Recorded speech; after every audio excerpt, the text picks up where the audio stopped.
اگر باپ اچھی غذا کھلائے تو بیٹا شریف بنتا ہے، اور باپ حرام غذا کھلائے تو پھر وہ آپ اس کی لاکھ تربیت کریں، اس کے اندر کہیں نہ کوئی اثر ضرور پیدا ہو جایا کرتا ہے۔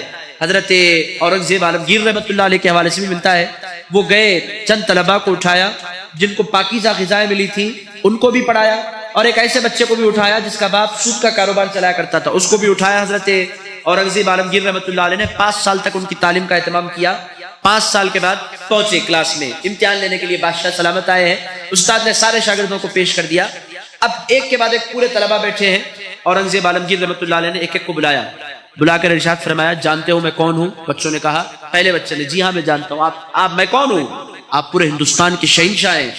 اچھا قریب آ جاؤ میرے، قریب گیا، جاؤ اپنے استاد کو تھپڑ مارو۔ اس نے کہا، حضرت میں تھپڑ نہیں مار سکتا۔ بھائی کیوں نہیں مار سکتے؟ کہنے لگے، نہیں میں تو تھپڑ نہیں ماروں گا۔ تم جانتے ہو میں کون ہوں؟ میں اچھی طرح جانتا ہوں، آپ شہنشاہ ہیں، تھپڑ مارو۔ نہیں میں تھپڑ مارنے والا نہیں۔ ایک کو بلائے، 2 کو بلائے، 4 کو بلائے، 5ویں کو بلائے، جو حرام کی غذا پر جس کی نشو و نما ہوئی تھی، بلا کر ارشاد فرمایا، جانتے ہو میں کون ہوں؟ ہاں آپ شہنشاہ ہیں، میں جو بولو گے کرو گے؟ کیوں نہیں کروں گا، جاؤ استاد کو تھپڑ مارو۔ کہنے لگے، تھپڑ کیا، گھوسا بھی مارو تو مارنے کے لیے تیار ہوں، آپ کی خوشی اگر مجھے نصیب ہو جائے تو پھر آپ جو بولے۔ دوڑتا ہوا یہ استاد کی طرف بڑھا، پچکڑ کے لیے ہاتھ بڑھائے، بادشاہ نے کہا اس کو پکڑ لو۔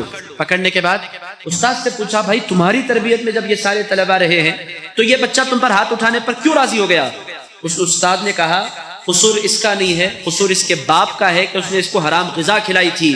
اس کا اثر انسان کی زندگی میں کہیں نہ کہیں ظاہر ہو کر رہ جاتا ہے۔ اور میرے دوستو، جس کو تقویٰ کی اور محنت کی کمائی کے کسب کے ذریعے جب کوئی باپ کھلاتا ہے تو پھر اس کے اندر کہیں نہ کہیں سے کوئی نہ کوئی شرافت کے آثار ضرور نمودار ہو جایا کرتے ہیں۔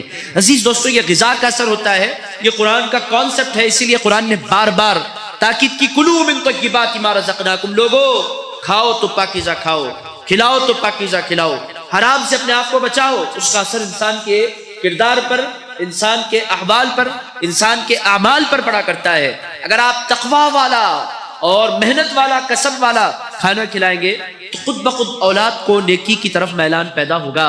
اسی لیے آپ دیکھیں گے کتنے لوگ برباد ہیں، کتنے لوگ برباد ہیں۔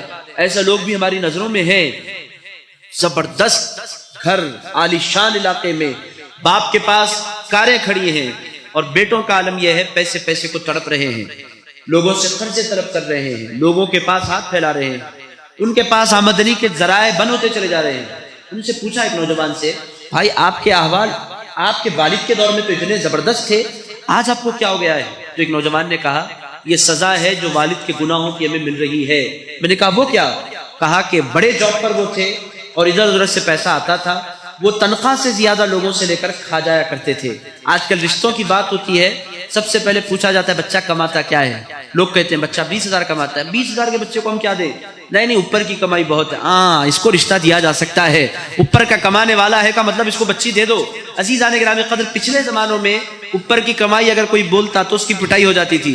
اوپر کی کمائی ہماری بچی کو کھلائے گا، تو خود برباد، بچی بھی برباد۔ عزیزان گرامی قدر، اس زمانے میں اس کو عیب کو خوبی کے طور نیچے سے آتا، ٹیبل کے نیچے سے کیا، ہوا کے اوپر سے کیا۔ عزیزان گرامی قدر، کوئی بھی مال غلط ذریعے سے انسان تک پہنچتا ہے تو پھر اس کی بربادیاں آ کر رہتی ہیں۔ تمہید آپ لوگ سمجھ لیں، اس واسطے نوجوان جب ان باتوں پر غور کریں گے تو ان کو اندازہ ہوگا کہ اکل حلال کے لیے جستجو کرنا، صبح سے شام تک محنتیں کرنا، اس کی طرف اللہ کے حبیب صلی اللہ علیہ وسلم نے کس قدر کیوں مائل فرمایا ہے۔